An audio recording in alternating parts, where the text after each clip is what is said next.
up ahead, that's the gear.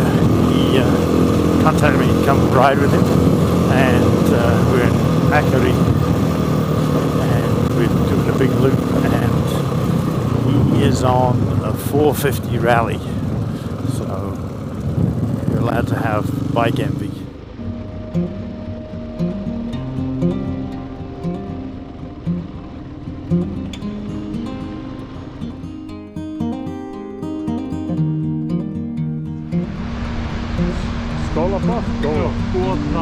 Golda. Yeah, with the Icelandic letter. The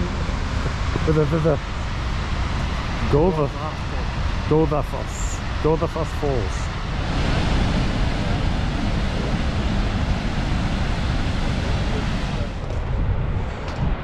What's this one? No, it's not a Havragilsfoss. Havragilfoss. Yeah. Close enough?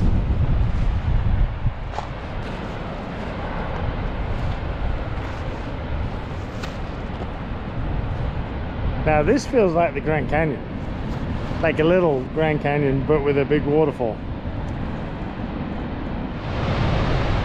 This is Dettifoss. This is the most powerful waterfall in Europe. So about 100 meters across and drops 45 meters. And there's a lot of water. Doesn't matter what time of year it is. It's like that all the time. There's Dettifoss, up close and personal.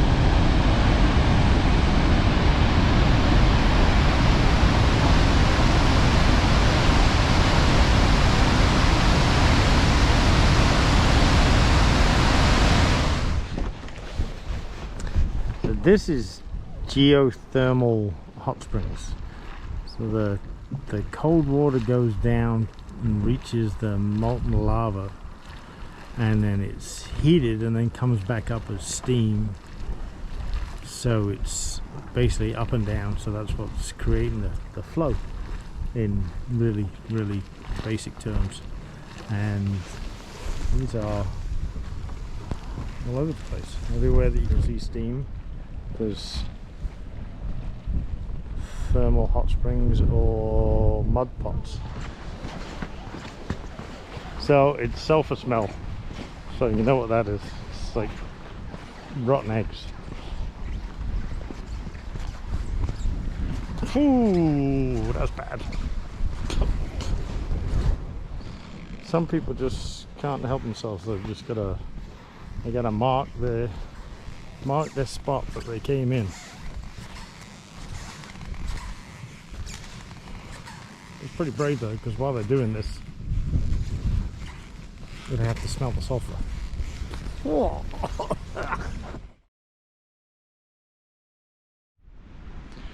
So let me tell you about today. Yes, I'm under here. There's midges, lots and lots of midges, so trying to keep out of their way. So I just rode from Akureyri to halfway down the F35, which is one of the roads that crosses the middle of the country. It's actually the only one that's open. F26 is a little different, but at the moment it's snowed in, and they were supposed to get snow today, and maybe snow tomorrow, so they were hoping to open it, but it doesn't look like that's actually going to happen. So F35 crossed the country and ended up here, and this by all accounts is normally empty.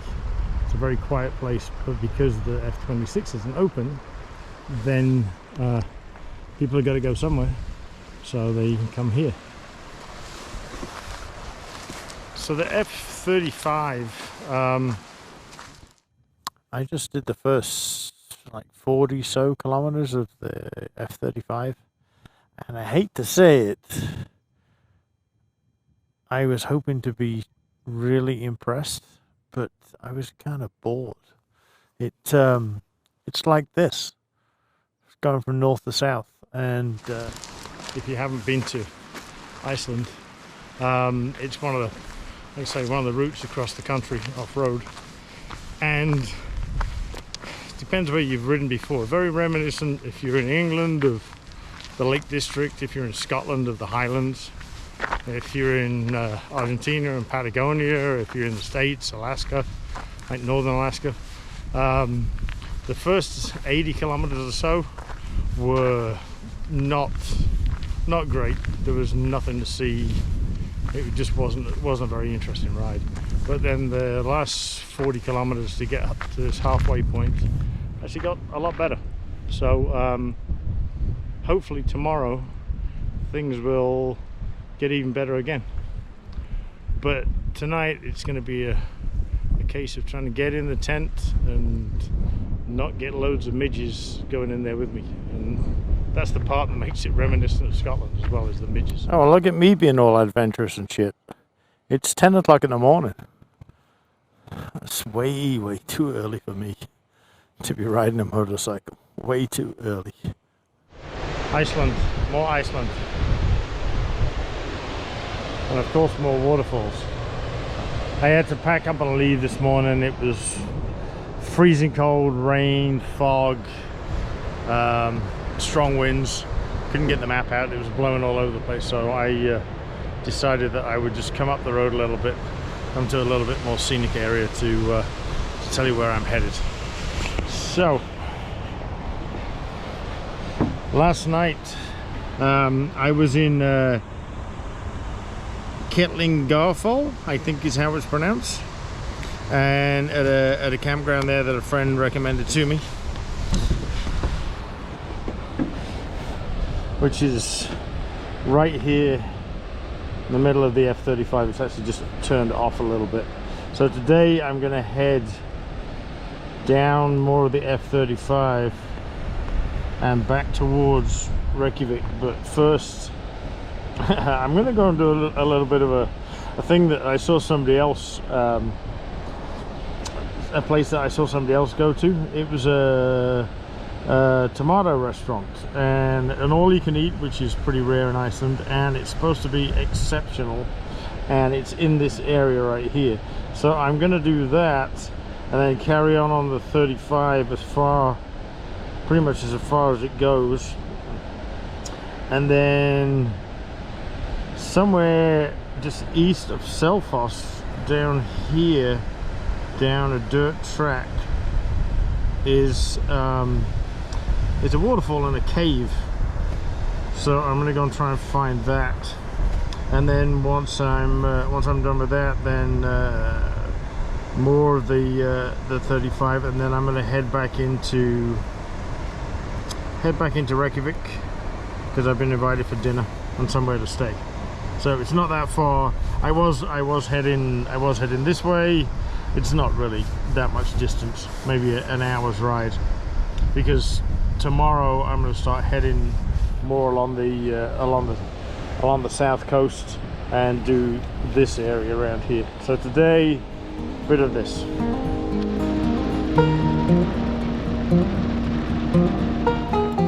So yesterday I was saying how the northern half of the F35 was boring, but the southern half so far is way better, way better. The views, the scenery, everything. And then I just passed the legends of round the world travel cyclists. I have no idea how they do it, and that is a steep hill, and he's coming up at speed. Holy crap.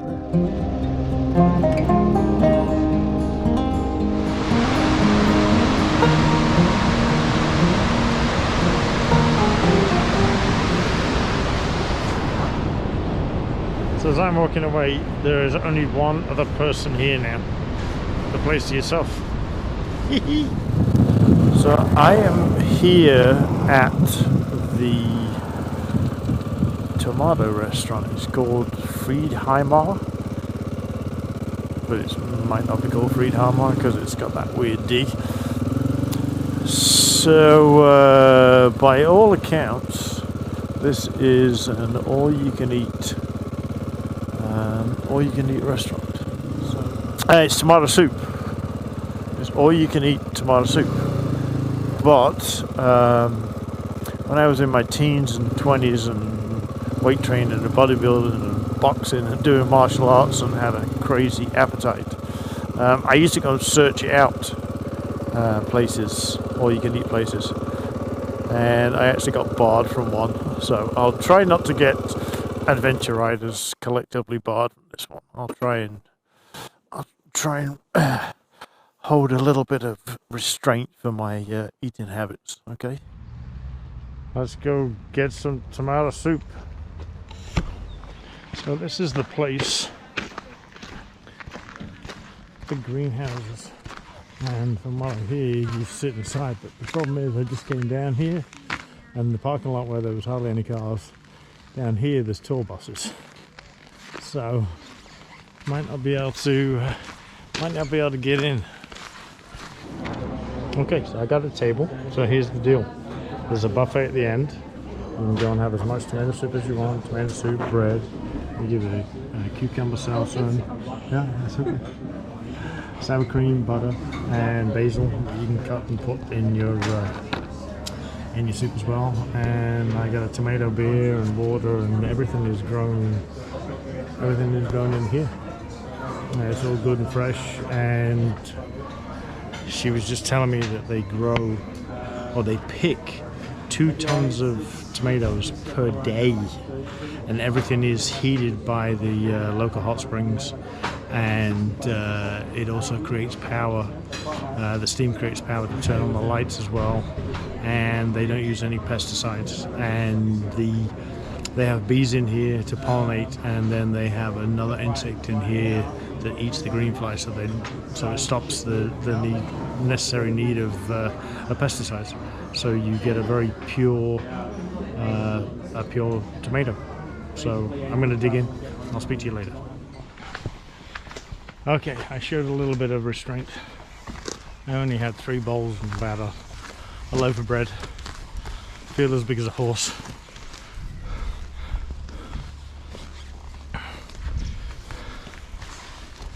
So now I'm going to go and try and find a waterfall inside a cave. Should be interesting. Hopefully the GPS coordinate that I have for it is pretty accurate, because I'm sure it's not going to be the easiest thing to find. So the waterfall in a cave, I either spelt it wrong or I got the coordinates wrong.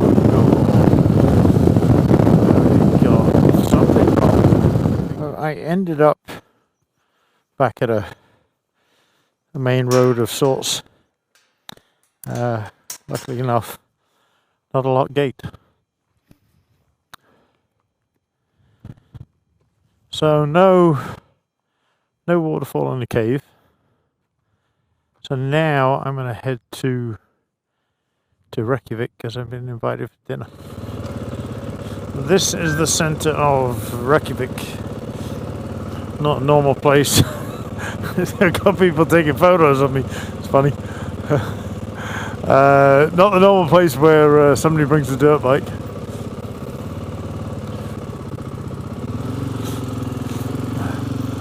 That's obviously why he was taking a photo of me. That's kind of funny. So I think down here somewhere.